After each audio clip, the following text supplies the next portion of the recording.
Daily Detroit is brought to you by the community. Support our work at patreon.com/dailydetroit. I'm Jared Stays, and welcome to your Daily Detroit, a special weekend edition recorded Sunday, March 22nd, 2020. We're going 7 days a week during the COVID-19 crisis, with the idea of every day giving you a fact-based guidepost of where we stand, a heads up on what could be coming and the ideas out there, stories of people persevering through, and, of course, tips to help you get through. On today's show, of course, a series of top-line updates on the local COVID-19 crisis and the shifting situation on the ground in the state and region. Plus, Sven Gustafson has a conversation with psychiatrist Dr. Joel Young with some tips to help make it through all this. Let's get started. The confirmed COVID-19 case number in Michigan has risen to 1,035, with 8 fatalities. This is according to the state's official total released a short time before recording this show. The situation in the city of Detroit is worsening, with 325 confirmed cases and half the state's fatalities happening in the Motor City. Oakland County is up to 277 cases. Their county executive is issuing new orders, and we'll have more on that in a bit. 152 cases are in the rest of Wayne County that is not Detroit, and 140 in Macomb. There's also an executive order from the governor since we last spoke that took effect today. As we mentioned yesterday, it shutters tanning salons, tattoo parlors, barbers, salons, and other personal care services through April 13th. But one thing we did not note and should have for clarity, it also extends the shutdowns of bars and restaurants, except for carryout and pickup, for the same period of time. In Oakland County, County Executive David Coulter has a pair of executive orders. They close all shopping malls, playground equipment, and require all child care centers to develop and implement a daily screening protocol for children, staff, parents, and visitors to reduce the transmission of the coronavirus. He also encouraged people to limit their travel to only essential activities and urged dental and other medical facilities not in operation now to donate personal protection equipment to hospitals and those dealing with this on the front line. In the press advisory, Coulter also said that additional steps are under consideration. Embattled Warren-based furniture chain Art Van laid off and ended benefits, including health insurance, late Friday. The company says with liquidation sales ending due to the shutdown, there's no money coming in to pay for operations. Going on the Warren filing, about 720 employees are impacted. They had been expecting to get paid and with benefits through May 5th. This is also sooner than the Warren Act filing outlined. A skeleton crew remains to wind down the 61-year-old business. Statewide, more than 80,000 people filed for unemployment benefits just last week. Up in the state legislature, Republican Speaker of the House Lee Chatfield has sent a list of ideas to Democratic Governor Gretchen Whitmer for executive orders for the crisis, and it's an interesting list to say the least. This is incomplete, but it includes such items as allowing Canadian doctors to practice in the state, letting people work part-time while collecting unemployment benefits, extending unemployment benefits to independent contractors, a suspension of fees for hunting and fishing licenses, allowing restaurants and bars to sell alcohol for takeout during their temporary closure, and to extend the moratorium on tax foreclosures past the May 29th deadline previously ordered. That seems like an interesting one from that side of the aisle.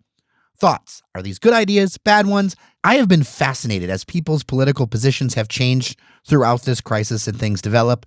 Email us, dailydetroit@gmail.com. Now I'll hand it over to my colleague, Sven Gustafson. Dr. Young, welcome to Daily Detroit. Just out of curiosity, we're here watching schools be closed, bars and restaurants ordered, shut down and everything. Is the Rochester Center for Behavioral Medicine, are you guys still accepting patients, or how are you handling all this? Yeah, well, thanks for having me. This is really a critical time and obviously an unusual time in every aspect of American life. I'm a psychiatrist, and I run the Rochester Center for Behavioral Medicine, which is in Rochester Hills. And we are about 70 plus therapists and staff. We've been around for about 30 years. And we take care of a lot of people with mental health needs, really from 3 to 103. And we did adjust recently with this impending coronavirus threat that is spreading throughout the region, the area, the country, the world. And actually, late last week, we became almost entirely virtual, so that all of our patients are now being seen through Zoom, and most of our therapists are now seeing their patients remotely from their homes. So this was essentially an overnight transformation from our practice, just trying to keep everybody, staff and our patients, healthy and safe. I can imagine that brings plenty of its own challenges there, as well as, a lot of your patients probably don't know how to use Zoom and so forth, right? Well, it's interesting. Before the coronavirus emerged, the movement had been towards telehealth. So we at the Rochester Center have been piloting this for about 6 months. So when this threat really became evident, we were prepared. And although not all of our psychiatrists and therapists were equipped, we had enough of a critical mass where one was able to teach the other. Yeah. And consequently, we, in a rather orderly but quick manner, we taught each other how to do it. And now we're in the process of teaching our patients. Having said that, for our patients who are older or may not have Wi-Fi, we will see them on the telephone, or we'll talk with them on the telephone. And it's not as good as seeing them, and we're aspiring to 100% Zoom, but we really want to make contact with our patients. We feel like this is a time of high stress need, and so we really want to make contact with them. So speaking of high stress needs, my wife got a call yesterday, just a quick personal story, but to your point, my wife got a call from our neighbor, a friend of ours, our children, our friends, and she told my wife, I can't stop crying. I'm just so freaked out by all this. And she went on to say that she didn't feel comfortable letting our children play together for the time being. I mean, clearly this is, as you said, I think earlier, uncharted territory, and it's got to be rattling people pretty severely. Like, what are you seeing? What are people telling your staff? It's interesting because there are not that many external crises that come into our doors. It's quite remarkable. Even when there's political strife or congressional hearings, we rarely hear that in the exam room. People are there because of their pre-existing issues, their depression, their anxiety, their ADHD, their bipolar disorder, or their marriage, or their own personal issues. But in my career now, close to 30 years, it hasn't always been, surprisingly enough, that people bring external issues in. Certainly 9/11 was one of them. But this might be another episode where external conditions are significantly affecting why people are coming to us. Because we're all trying to figure out our new world order, this whole idea that even our kids probably can't play with each other, which is just devastating because everyone's becoming more isolated. Yeah. And we're making these moment-to-moment transitions. So people are, on top of their pre-existing issues of anxiety and depression, are now faced with these life changes.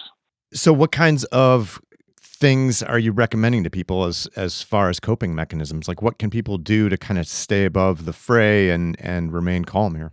Well, these are difficult issues. We want people to be aware, and we want people to be tied in to what the public health professionals are telling us. I think we are getting some really good information, and CNN and the cable networks are by and large putting on only quality people. And so on one aspect, I want people to be informed and understand the developing risks so that they can make good decisions. On the other hand, too much of this is very anxiety provoking. So we are suggesting that people spend 30 minutes or so, maybe 2 times a day, getting updates. But if it's causing you anxiety or tension, then limit it to that. At the same time, we don't want people to put their head in the sand and not listen to what the public health officials are telling us.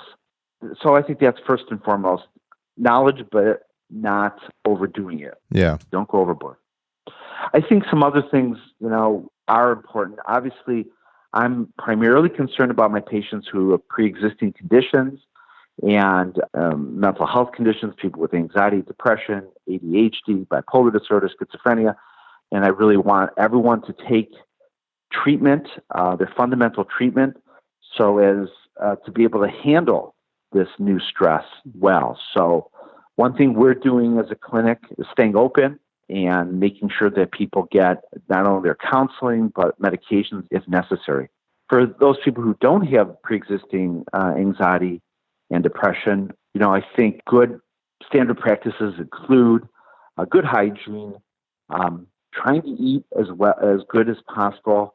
It's easy to just eat starches and foods, and so that might be the best you can do at this point, but try and eat healthy and eat proteins and vegetables if you can gain access to them. Mm-hmm.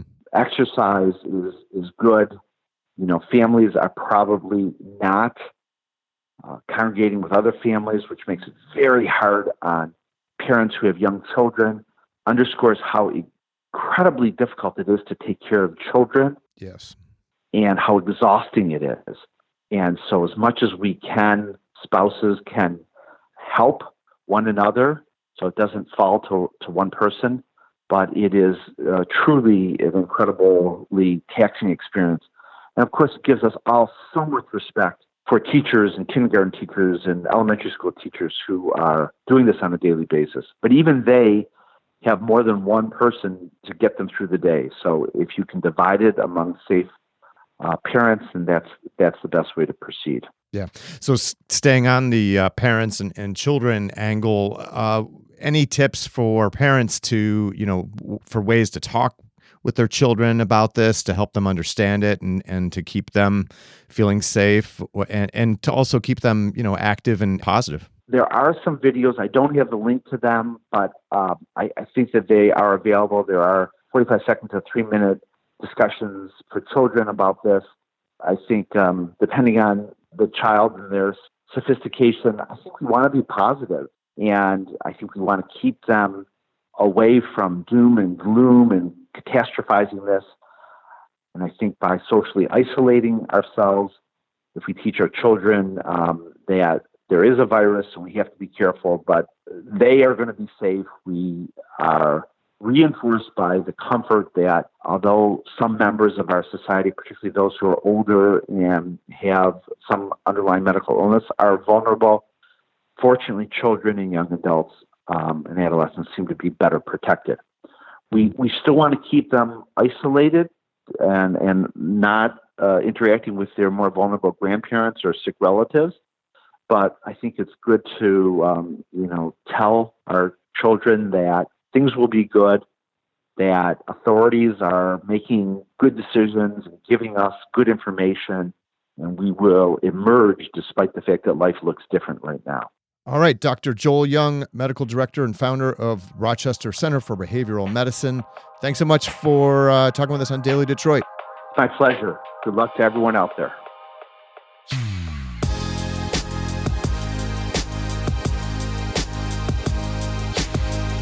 All right, we're wrapping up for today. Looks like we're getting a couple inches of snow tonight, so it's a cuddle alert for your loved ones. Or in my case, the 2 dogs in the house. How are you doing? Send a note to dailydetroit@gmail.com or through our Patreon if you're a member. Speaking of which, we got a wonderful letter from one of our members who is working on the front line of the crisis. Thank you first for your hard work each day. They ask I not share too many details, but just know that they've been at this for weeks before we have. Thank you so much for your sacrifice for our community. We all appreciate it. Again, here at Daily Detroit, we're on a 7-day schedule for a while. Thanks to our members at patreon.com/dailydetroit for encouraging us and keeping the fires going. I'm Jer Stays. Take care of each other, and we'll get through this together. Talk with you tomorrow.